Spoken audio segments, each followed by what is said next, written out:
wish everyone a very good afternoon. I'm very glad to be here at Ruxton Farm, this new venture here in the Hereford countryside. And I've known Ishara for quite some time, and so I'm very glad to hear that she was launching this facility as a kind of health and healing place for meditation and various alternative medical support.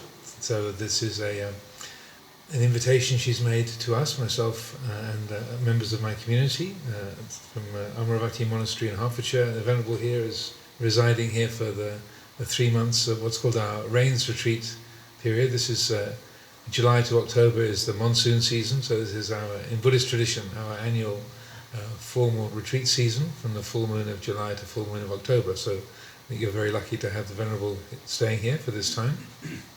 So I'm fresh to this area, and most of you I've of course never met before, so I can't really presume how much familiarity or knowledge about Buddhism there might be in the mixture, but I'll presume that you are not familiar with a huge amount of Buddhist terminology, but perhaps a little bit. But whether you're familiar with Buddhist tradition and practices and such like or not, I would say one aspect of all of our lives is that we think. That all of our minds are able to think, and often we find them thinking too much. Or that our thoughts are something that are oppressive, or that we can't control them. We find ourselves getting caught up in worry, anxiety. I guess I'm not presuming too much. Out here in the Western Marches, it's pretty much the same as back in the home counties. Same everywhere, I think. All over the planet we have similar conditions. But particularly here in the West, I think we grow up and our education system tends to worship thought, and that we give a huge amount of importance, kind of relevance to thinking and to ideas, and we tend to almost take thought as an absolute reality. You know, maybe we've inherited that from the European and Greek philosophers from the past, but it's very easy for us to take everything that we think to be a representation of truth, and if we think it, we assume it's true. Even if what we think now is different from what we thought 2 weeks ago, we assume it was true then and we assume it's true now. And this is problematic when our thoughts are very anxious or very self-critical or critical of other people, getting lost in complaining and won't rest. You know, our thoughts go on, and that can be a great difficulty for us. And so I thought this might be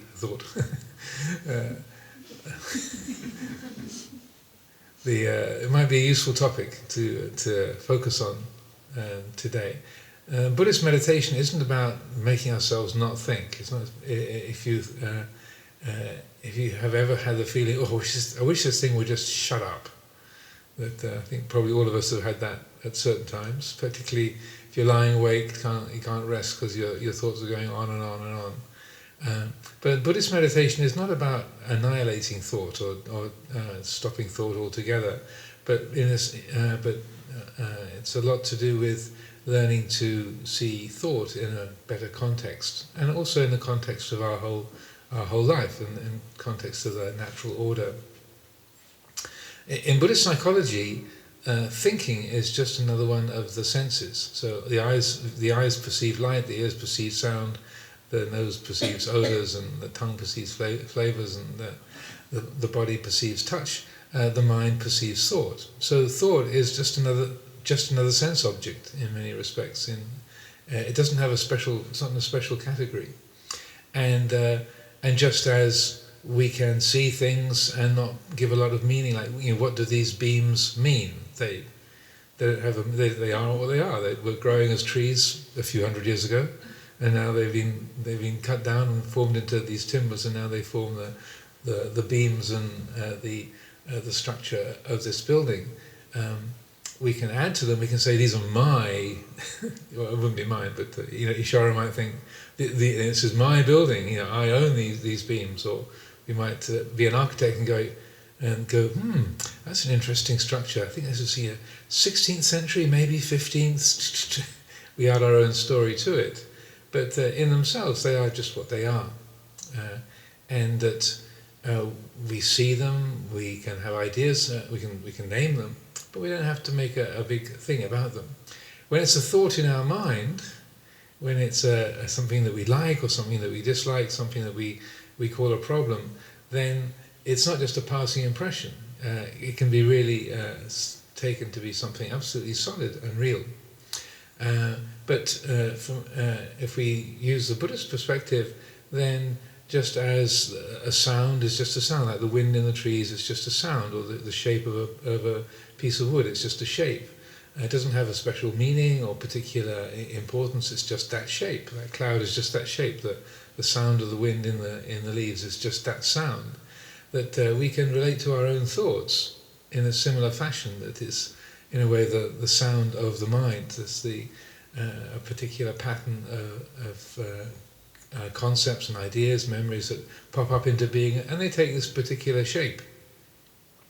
And we can see them more in that light if we train ourselves. One of the things that I like to encourage is how we might hear sound, or you overhear people talking in across the room, or there's a radio going and you hear a radio program going on in the background, or there's something on the television going on, and you can hear the words, you can understand the meaning, but you're not particularly interested. It's not your conversation. You didn't even choose the station on the radio. It's just going. And so we don't have to add any importance. We hear it, we're aware of it, but we don't have to make anything of it. If it's in our minds, however, then we hold it quite differently, I would suggest, for most of us, that we take our thoughts extremely seriously and we believe in their content. So one of the approaches in terms of Buddhism and meditation is to train our attitude to listen to our own thoughts, more like we're just overhearing a radio or the neighbour's radio. You didn't even choose the station. And our mind produces thoughts, ideas, memories, conjures up old bits of television programs from when we were a child, or some conversation that happened the day before, or something that was said at work, or some event that's planned for next week, the Queen's funeral on Monday, and then we take an idea and then we run with it. We get lost in it, but we can take a step back and instead relate to that pattern of thinking of, well, it's just like the neighbour's radio. I don't have to make anything of it. I don't have to get drawn into that. I don't have to have an opinion about it. It's just there. It's just like the sound of the wind in the leaves, or the shape of a timber. It's just that particular formation. Doesn't mean that every single thought that we have is useless, or that thought is not valuable. Just like our ability to see and hear and smell and taste and touch, these are really useful. If I couldn't talk, it would be not much point me sitting here with everyone this afternoon. The fact that our senses work and do have a function is valuable, and our thoughts are valuable, and as the thinking animal, that we have the capacity to remember things, to imagine, to sort out ideas. So it's not as though thought is somehow a problem or a disease, but rather it's taking it too seriously and believing in the content of all our thoughts. That's where the troubles or difficulties arise from. So in meditation, one of the things that we're aiming to do is to learn to develop that kind of, more unentangled attitude towards thinking. To know, well, that's a pattern of thought, that's a memory, that's an idea. So that's a sweet memory. Yes. So that's a really painful memory. So, and so we're taking a little bit of a step back from our patterns of thought, and then we can consider, well, is this useful to think about? Yes, there's something I have to do next week, And it would be useful if I think it through and give some time to considering how I'm going to follow up that project. That's useful. If I'm worrying about what this person thinks of me, what that person thinks of me, and reliving some argument we had 10 years ago, then it's not very helpful. And so that when we learn you can use meditation to observe and to know the patterns of thinking, we can recognize which patterns are useful and helpful and can be, say, valuable to support and to follow through, and the others that we can let go of. And I haven't done any kind of careful measurement on this, but I'd say about 95% is just the neighbour's radio, and about 5% of what passes through our minds, roughly speaking. Maybe that's a bit insulting, but excuse me if that's the case. But I think for most of us, about 5% is actually valuable and worth following up and retaining. And the other 95% is just the reverberations of the day. It's just the resonance of old conversations, TV programs, films that we've seen, arguments we've had, nostalgia, regrets, and all of that. So that that's a recognition of the patterns of thinking and using meditation to observe those patterns. So in meditation, again, I'm not here trying to convert anyone to Buddhism, but this is a particular tool that we can use, and I understand here at this facility you have meditation classes fairly regularly. So I would say one of the really wonderful, beautiful, valuable things that can come from meditation is that capacity to understand our thoughts, to know our patterns of thinking, and to be able to think when we want to think and we need to, and to not think when we don't need to. Wouldn't that be lovely? We can switch this thing off, have a bit of quiet if we need to, but then we can put it to work, and it can be extremely valuable, very, very important and helpful for us if we need to use it. So that meditation, then you're bringing your attention to the present, and then if in the present moment, then patterns of thought arise and take shape and get going, then we have an ability to know that. When we talk about mindfulness or awareness, that quality of awareness is that faculty of the mind that can know, oh, here's a thought. This is my mind going on about this subject. This is my mind getting lost in a memory. This is my mind planning for next week. This is my mind worrying about the person that I work with. And that's what's happening here. So we can be aware of thought, but that which is aware of thinking isn't a thought. That makes sense? Yeah. So like the microphone is receiving the sound and amplifying it, but the microphone isn't making a sound. So this is registering the sound of my voice. The awareness of our mind is what registers thought. It's not a thought. Or another example is like the conductor of an orchestra isn't playing an instrument. They're the integrative presence in the orchestra. They're silent. They're paying attention. The conductor has to pay attention to everything going on in the orchestra, but the conductor isn't playing an instrument. And so our mindfulness or our awareness functions in a very similar way. It's not a sound. It's not a word. It's not an idea. It's not a shape or a color or a taste. But it knows those. It's aware of those, and it's what helps the mind to develop a skillful attitude, or to be able to know, okay, this is useful to think about and to be followed up. This is not very useful. This is painful and repetitive, reiteration of a problem or a grievance or a worry that the mind is going on and on and on and on about. So that capacity to know, oh, this is just a thought, and to watch it arise and pass away and to let go of it, that's a wonderful skill, I would suggest. And by way of a method, also just to, I'm not sure what kinds of meditation the Venerable here has taught. One simple practice that my own teacher, Ajahn Amaro, used to describe, to get a bit of a perspective on thought, because usually we get lost in thought because it's very personal. It's something to do with our life, our relationships, our work, our past, our future, and also it's just arrived on its own. But if you instead, if you invite a thought in, and you make it a really bland thought, like today is Friday, or maybe if you look forward to Fridays a lot, maybe aim for Thursday or Wednesday. Yeah. Today is Wednesday, and so it's not personal, it's not emotionally loaded. It's just, but it's a thought, and so it's a very simple technique, so that you would sit down, close your eyes, trying to let your mind be as quiet as possible, and then deliberately notice. Okay, here's the space before the thought arises. Then today is Wednesday. There's a space after. So you're taking a particularly bland, unloaded, non-personal thought. It's a thought. And you realise, well, look at that. You can notice the space before it. You can think the thought quite clearly, beginning, middle, end, and you can notice the space after it.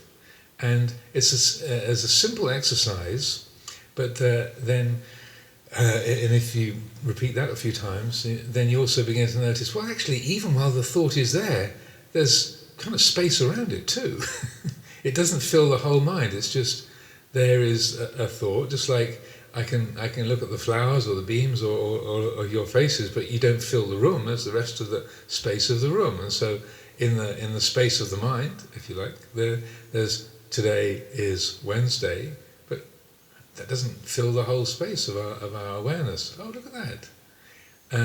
So that then you carry that exercise out a number of times with a particularly bland and non-personal thought, and then you can sort of go to lesson 2, take it as something a bit more loaded, like today is Friday, or it's the weekend, and if you are looking forward to the weekend, or so that you can make it something a bit more charged or involved. But again, see the beginning, the space before, then the shape of the thought, the beginning, the middle, and the end, and the space after. So you're watching it as a formation in nature. It arises, does its thing, passes away, like a cloud takes shape, passes through the sky, and disappears. So then lesson 3 then is something more emotionally charged, more personal, like I'm not a very good person.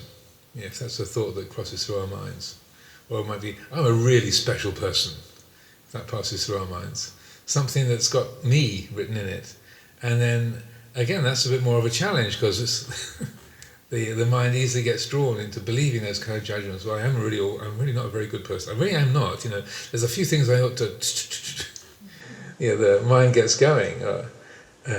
So that then, if we experiment with that or work with that, then we find that even things that are more personal or more emotionally loaded, or I've got to produce that report next week. I've got to, but in that moment, I've got to produce that report next week. Same.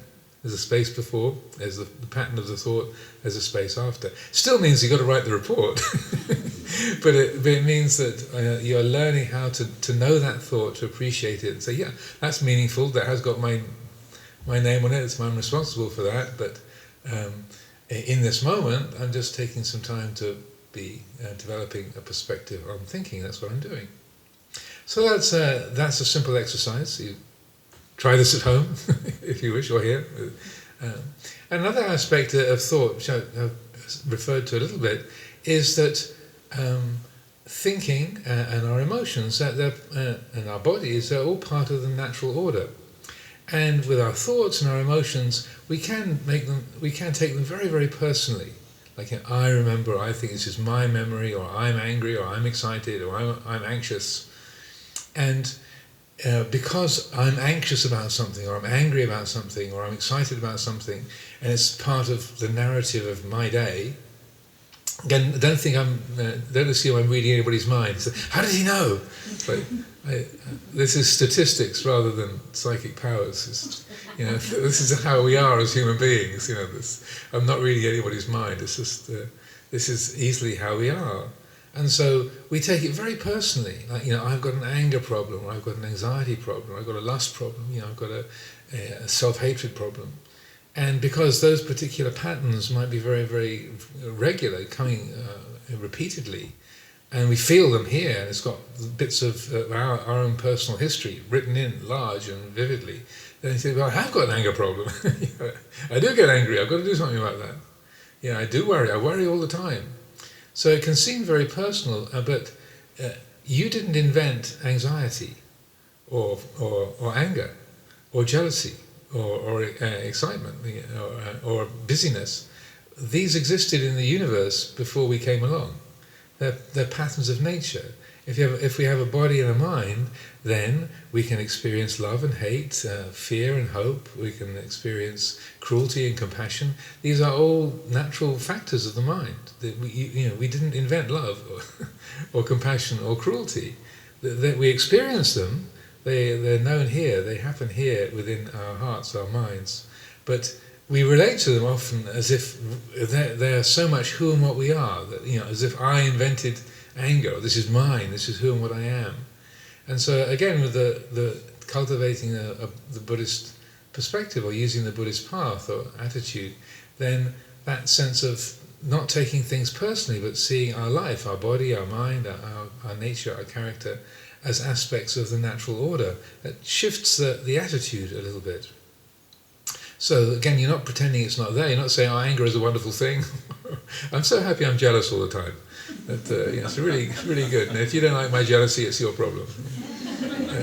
It's like you're not trying to justify it, but just recognizing that these are natural formations, just like the way that trees grow, the way that the wind moves in the leaves, the way that the sun shines and the seasons changing into autumn.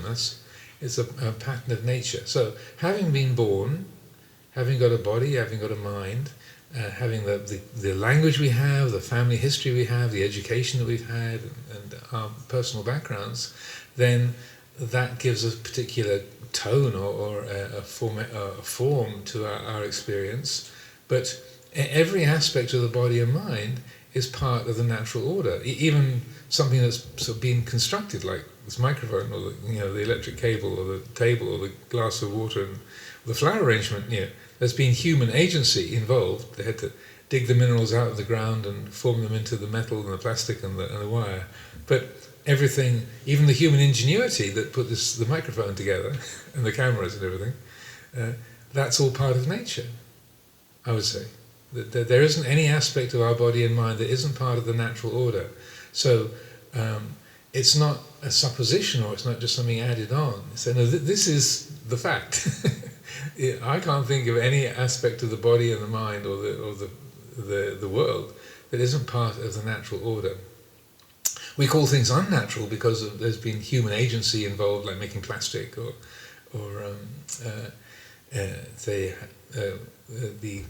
putting a camera together, or having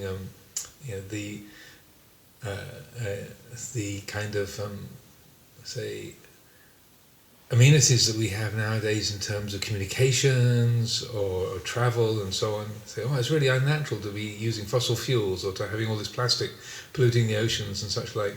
But I'm not saying that that's it's good because it's natural, but I would say even plastic in the ocean, that's part of the natural order, because human beings have figured out ways to get oil out of the ground and refine it to make plastic, and then we have this painful results of a lot of pollution.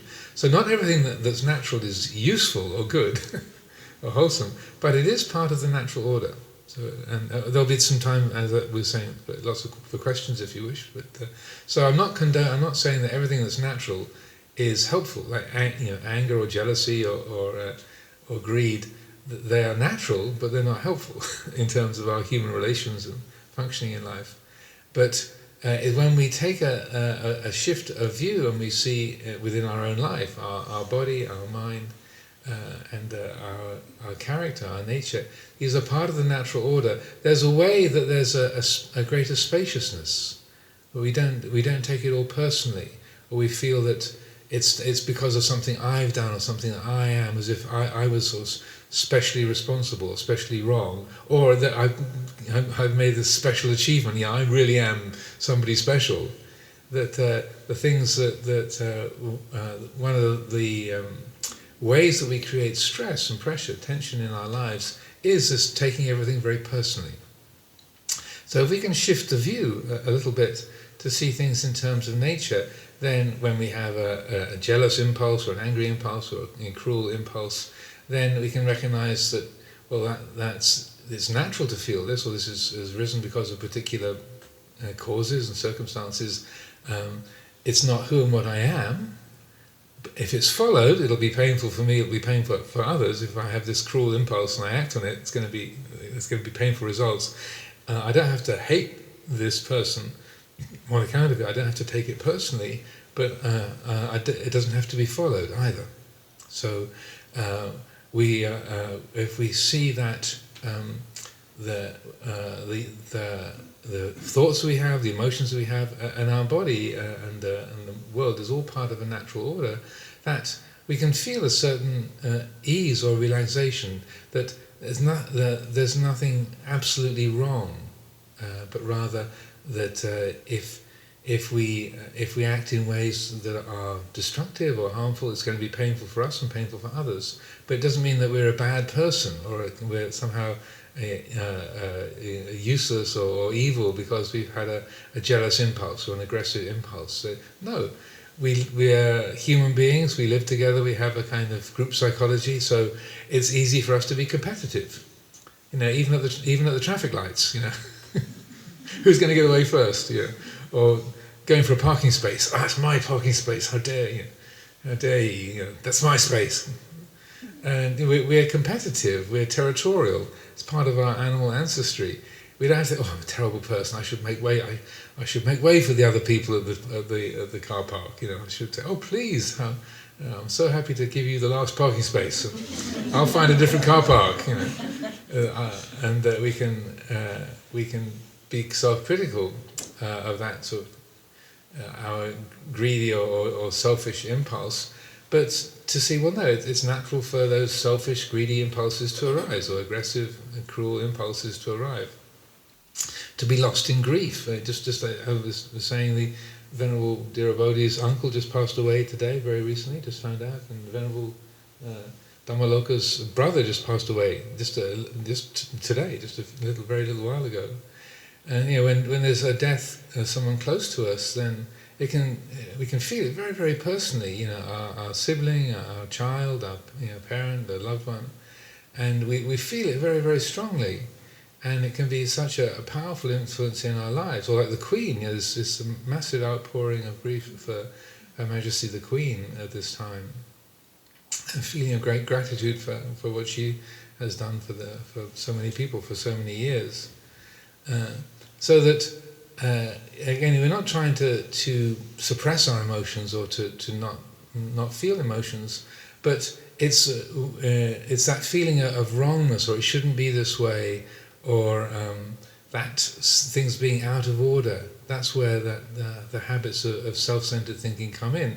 And when we shift the view to seeing things in terms of being part of a natural order, then we can find a bit more spaciousness. So when someone close to us dies and their life has come to an end, it's naturally very, very painful, it's sad, but the mind isn't adding on to it a sense of wrongness, or it shouldn't be this way, or this is unfair. We might have those waves of those feelings, but I would say from the Buddhist perspective, it's that, well, it might be painful to acknowledge, but every single one of us is on the same boat.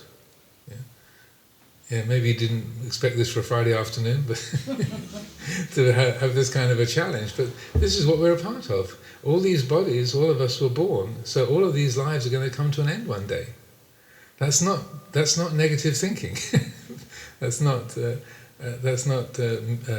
of a miserable attitude. It's a simple fact of nature that we've all been born. So every day. Every one of these bodies one day are going to breathe out and not breathe in again. So it might be a challenging thought to our sense of self, like, don't say this monk is really depressing. This has ruined my Friday afternoon. I was looking forward to the weekend. I'm not going to get over this in a hurry. But what I mention these kind of things not to make us more miserable or depressed, but rather that's to touch into that in our hearts. It says, well, of course, How could it be otherwise? Oh, right. That's the fact. There has never been a situation where someone was born and they didn't die. That just doesn't happen. It's not the way nature works with living beings. And so that shifting our perspective to a nature-centered point of view is challenging for our ego, but it's liberating to the heart, I would say, and in our way of talking about these things. And so that when we relate to our own emotions, our own feelings, our thoughts in a different fashion like this, then we're able to more clearly recognize, well, this is sad, this is painful. Someone close to me has just died. There's a feeling of grief that's here. I don't have to feel that's wrong. I don't have to feel I shouldn't be this way. It's a natural result of being close to someone and they've passed away. So there's this feeling of grief. But it's a mysterious thing. But we can be both sad and it can be absolutely okay at the same time. I've had that experience. Literally, tears running down my face, thinking, well, this is really sad and tragic, but actually it's absolutely okay at the same time. And that things can be sad or painful and not wrong, not bad. Similarly, at the other end of the scale, we can have things that are incredibly pleasant and delightful, and that this is exactly what I wanted, this is really sweet, and it's only this. This is nothing permanent. This isn't something that's absolute or going to last forever. It's just this extremely sweet moment. It's like this, and there's a recognition that it's not holdable. It can't be owned or kept forever. Like as William Blake put it in one of his poems. He that binds himself to a joy doth the winged life destroy.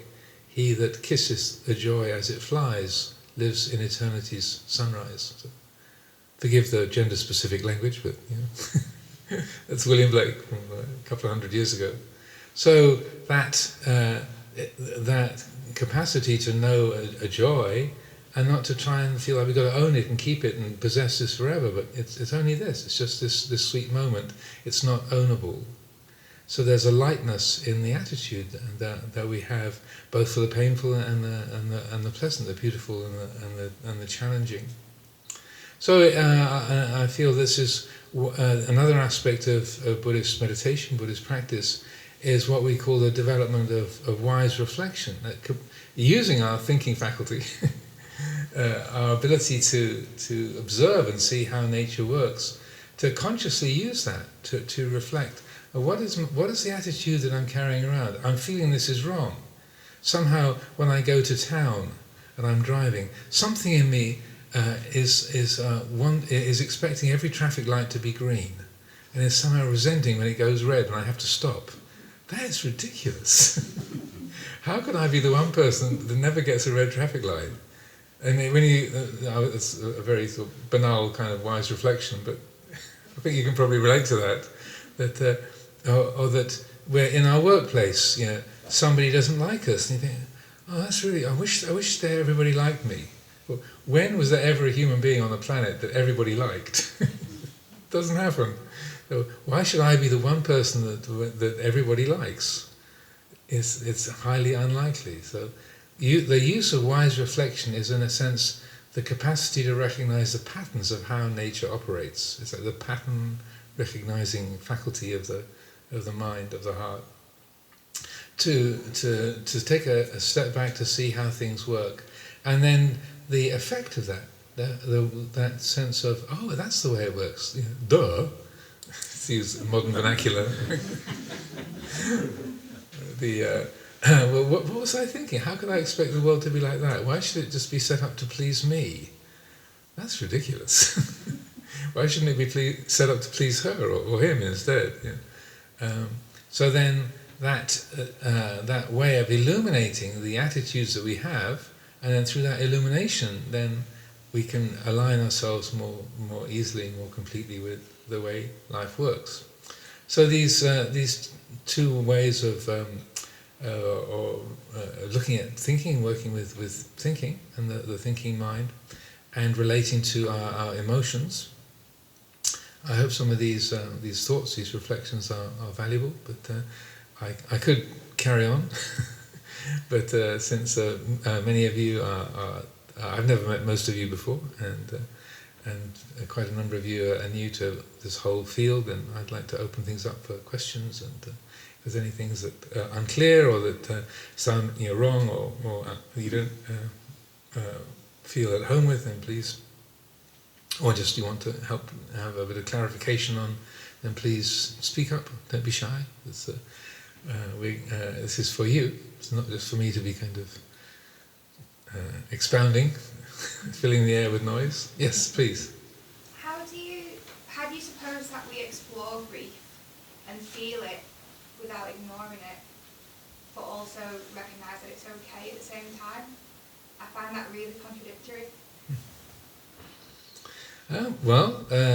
It's probably what is the best thing for most people is to find a bit of time when you're by yourself, and you've got a bit of you're hopefully not going to be in the middle of other things or interrupted, and sit down and then bring to mind the thing that you're feeling grief about.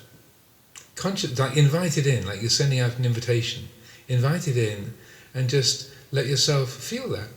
And if the tears come or you find yourself really, really lost in that, the very fact that you've invited it changes the dynamic of it. It changes the chemistry. And so just to, you're giving yourself 20 minutes or half an hour, 40 minutes, whatever, just to be by yourself, and just to invite that in, just to say, to let it be known. And if you find yourself being tearful, then feeling that. Also the sensations that come with that emotion. Every emotion has some kind of physical tone to it. So along the way you can ask yourself, where do I feel this? Is this a tightness in my neck, or is this a kind of vibration all over the body, or what's this like? So you're turning the attention also to the physical sensations that go with that state of grief. So there's a way that you're accepting this is what grief feels like. And in a moment it's sort of taken away from the particular event or objects or relationship that's the cause of that. And just, here it is, I'm a human being, I have a mind, I have a body, grief feels like this. This is part of our human landscape, it's this way. And then that very sort of welcoming attitude or acceptance, it's a kind of a radical acceptance, then it goes to some degree to help change the attitude towards it. If you only try to work with it when you're in the middle of activity or engaging with others, you don't really give it some space, then it's harder to work with. But just finding some time during the day to sort of deliberately invite that and let yourself feel that completely, that can be a helpful approach. Also just to try and not let the explaining mind get too close to it. To the reasoning faculty can sort of, like I was describing that incident where I was, in that time when I was very, very sad about something. I could feel that tears running down my face, and it was very sad, but it was completely okay. As soon as I started thinking, and I've got a very active inner explainer. When my explaining department started up, then the tears, I could feel the tears stopping.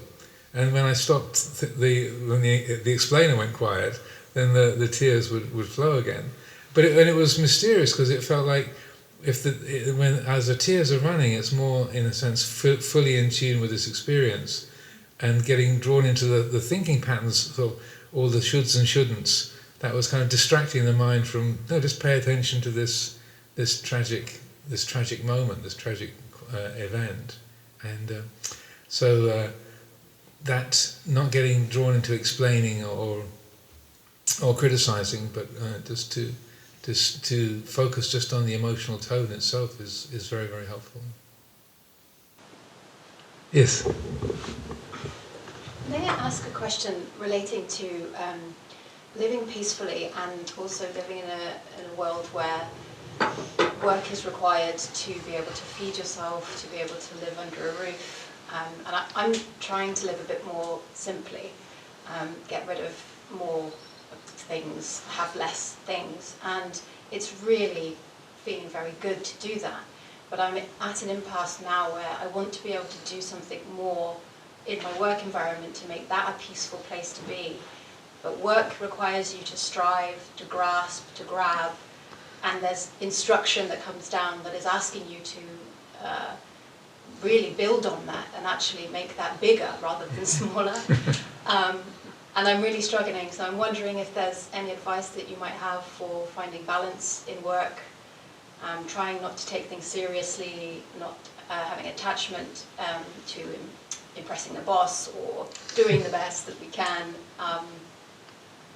when that is the sort of the pressure and the requirement to be part of the culture that seems to be. Yeah, very good question. Yeah, I talk about this area quite a lot because you asked the question, and it's very, very, very common. One of the interesting things in terms of Buddhist psychology is there's two different words for desire. So there's the desire, which is the troublemaker, which is the scriptural word is tanha, which literally means something like self-centered craving.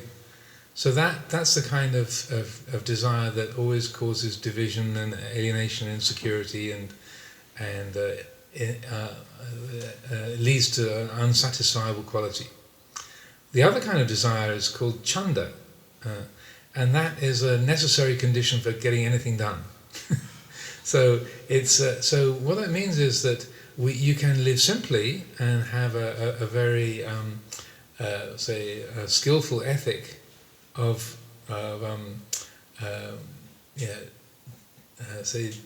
not accumulating a lot of things, not being drawn into ambition and competition, but you can still work really hard to do the best that can be done at your job. And so and so chanda, or understanding that kind of motivation, is very helpful in this respect. So it's in the Buddhist terminology, it's one of what they call the 4 bases of success. So that to succeed at anything, you need to be interested. So chanda, along with desire, means interest, enthusiasm, zeal, a sense of, yes, I need to do this, or this is a good thing to do. So that can be really useful. As if it's not tied up with egotism and competition and personal ambition, then it can be extremely helpful. And that you can, and is, as I said, it's like a necessary condition for getting a job done, or being enlightened, or baking a cake, or driving a car.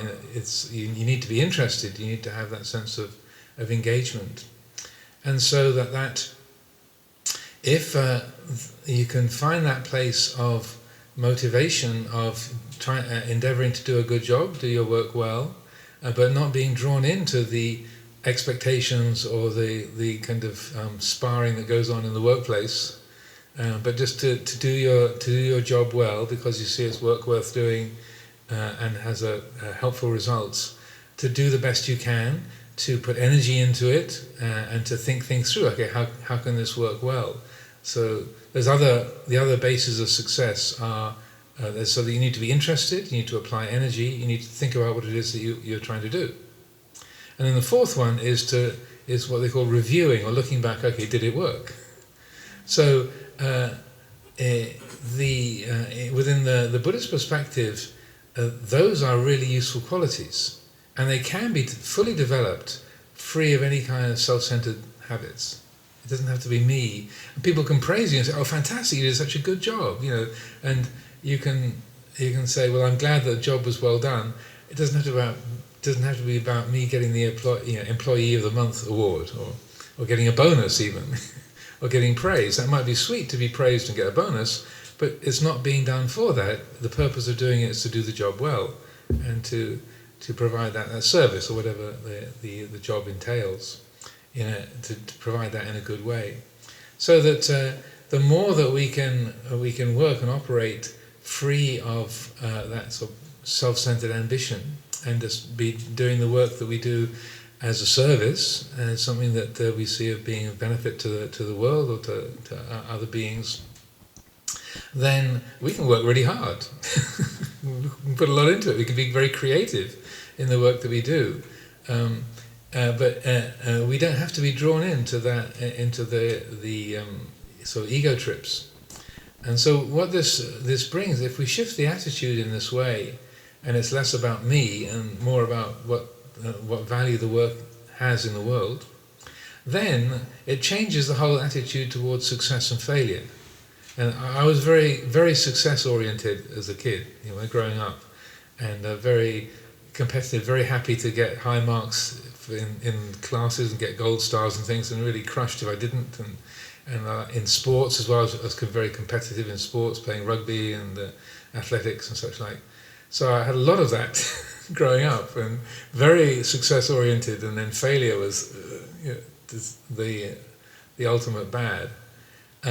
So then taking up more of a Buddhist perspective, when you learn to work and do things not based on ego, but rather just as an act of service, then if things succeed, rather than hooray, look at me, look what I did, and all this praise I'm getting, or like, oh, wow, it's so good, and people are so impressed, this is really great, look at all these people queued up, and that you're kind of feasting on that, that's the ego taking control of the project. Instead, if it's like, well, this seems to be helpful, and people seem to be getting a lot out of it, this is sweet, okay, what can be learned from this? This seems to be going in a good direction. What can be learned from this? Rather than look at me, what I've achieved. And similarly, when things don't go that way, when people don't show up, and your project goes pear-shaped, and well, that didn't work, did it? Okay, well, what can we learn from that? Rather than, oh my goodness, what do they think of me? I'm a total idiot. I'm a failure. I'm going to get fired. This is awful. This is a disaster. And particularly, what will they think of me? The mysterious they, who spend so much time judging our lives. Again, you might be thinking, how did he know about them? But we all have this sort of invisible they that spend a huge amount of time judging us. That they don't really exist, I would suggest. But we create them and carry them around. Them who think about us. So if it all goes pear-shaped and something you suggest or that you've been involved in doesn't work, rather than getting lost in that, it's like, well, that didn't work, okay, what can we learn from that? So the mind relates to success and failure in radically different ways. An exercise I like to encourage people to do is to think back 5, 10 years, maybe 15 years, something that you're really pleased about. You got a qualification, or you were promoted, or something that you did, your building got an award, or you got the promoted, or won the prize. This is great, this is fantastic, and you really feasted on that at the time, and then 5 years, 10 years later you think, I can't believe I was celebrating. That was little did I realise what that was going to lead to. That I was so happy when I got that promotion, and I couldn't believe how I'd turned that into a real monster. So something that was a success and was very sweet then has a lot of negative consequences. Similarly, at the other end of the scale, something that at the time was a complete disaster, you got seriously ill, or you got fired, or something fell apart, and it was really painful and difficult. 5, 10 years later, you look back and go, well, that was pretty miserable, but actually I learned a lot from that. That was probably the best thing that ever happened to me. So again, I'm not reading anybody's mind, I'm not reading your Facebook pages, but it's remarkably common. So what does that tell us about success and failure? And something can be a complete disaster, that we really didn't want that to happen. Our marriage breaks up, or we have a terrible illness, or someone close to us dies, and it's absolutely painful and awful, and not what we wouldn't want. And you're not pretending that it's good or you like it, but then out of that we can see that extraordinary benefit can arise when we look at life in that respect. And then when there's some kind of disaster or something terrible has happened, then to be using what's coming forth from the lessons that are learned from that terrible disaster, whether it's war or disease or some kind of crisis. Okay, what good can come from this? What's this has been so painful and difficult and a terrible loss and challenge for many people. But what can we learn from this? There's good that can come from it. You're not deliberately creating crises or disasters, but they happen often enough in their own way. So that potential of taking something falling apart, your business or your marriage or your health. So many people over the years I have counselled, they've lost their mobility, or one woman I used to know in America, she had an inherited genetic condition she had no idea about, and she was on holiday. She was from Taiwan. She was on holiday in America with her husband and her 2 children. And she had a cold, and she got some over-the-counter medicine from a chemist they were in Florida, and thought nothing of it. She was allergic to this medicine, and it turned her completely blind overnight.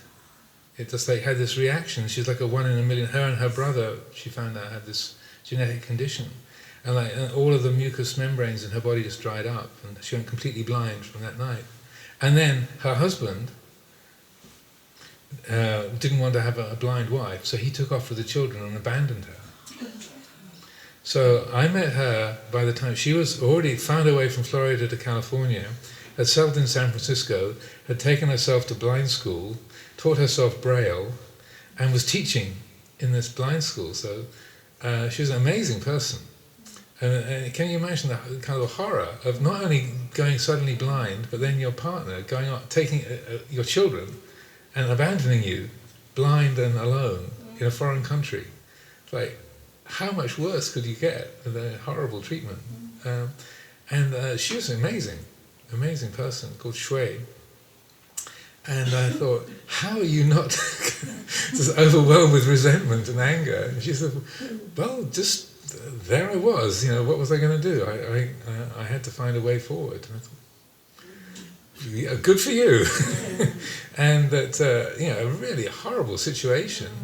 But then she'd, out of that, and then feeling her experience of being abandoned and alone and powerless in some respects. She said, well, I'm not powerless. I can't see, but I'm still alive, so what can I do about this? And so she found her way to a blind school, and thought, well, this is a really horrible situation to be in, and I wouldn't want others to feel so abandoned, so at least I can give my time and energy to helping other blind people to be able to read and to find their way in the world. So I thought, good for you. So she'd taken a real disaster, a really horrible situation that no one would wish on anyone, and she turned it into a source of blessing. That she was able to, and she really enjoyed being able to teach Braille, and she was a absolutely champion non-complainer. She was extraordinary, amazing. It was just for practicalities of when she'd have to say, I don't know where the door is. Speak up, and then I can follow your voice to the door. So very, very practical, but extraordinary. And we do have that capacity to, as human beings. I feel that many of us have a lot more strength to draw upon than we realise.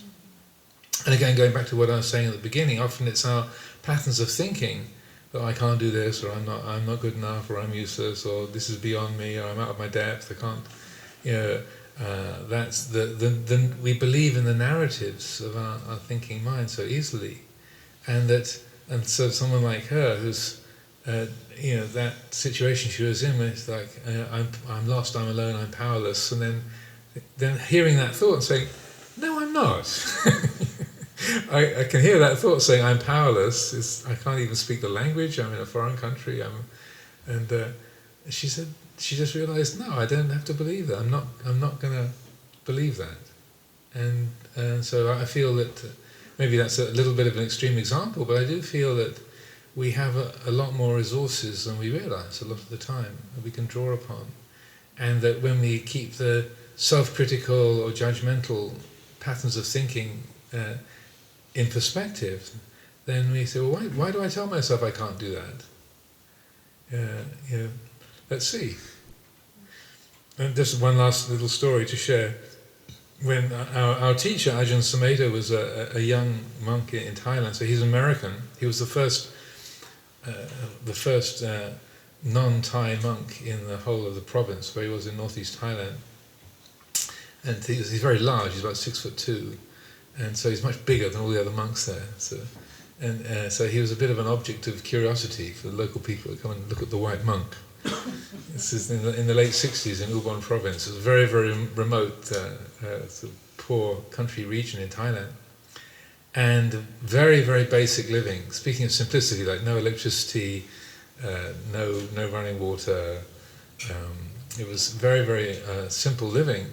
And he couldn't, in the early years, he couldn't speak the language very well. So he described how, and on the moon day, the moon days, the full moon, the new moon, and the 2 half moons, we'd have like an all-night meditation every week. Kind of serious church. This is all-night meditation every week, and then our teacher Ajahn Chah would often be giving long Dhamma talks for like 2 hours or so, 3 hours. And so on one particular night, Ajahn Amaro was sitting there, and his legs were aching, and his pouring with sweat, and the mosquitoes were biting him. And he said, I was sitting there thinking, I can't bear it, I can't bear it, I can't bear it. And then he had this realization, even as I'm thinking, I can't bear it, I'm actually bearing it. Oh, that's not true. That the thought is saying I can't bear it, but it's not true. Oh, so it was a kind of one of his early insights into don't believe your mind, and that he's mentioned that many, many times. But it was, I think, quite a revelation. Sort of 2 o'clock in the morning in Ubon, amongst the mosquitoes and the flickering candles.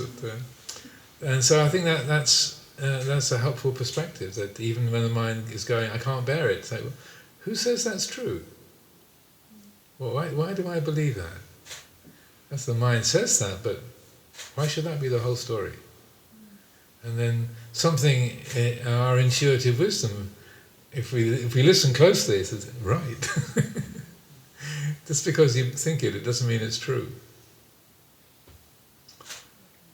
So, shall we draw things to a close there, unless there's any more questions? Good. Well, I'm very glad to have this opportunity. That I haven't been to Hereford for a long time. So when I was a hairy student.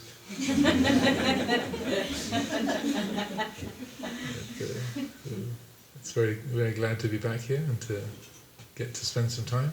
And I wish you all the best for the plantation.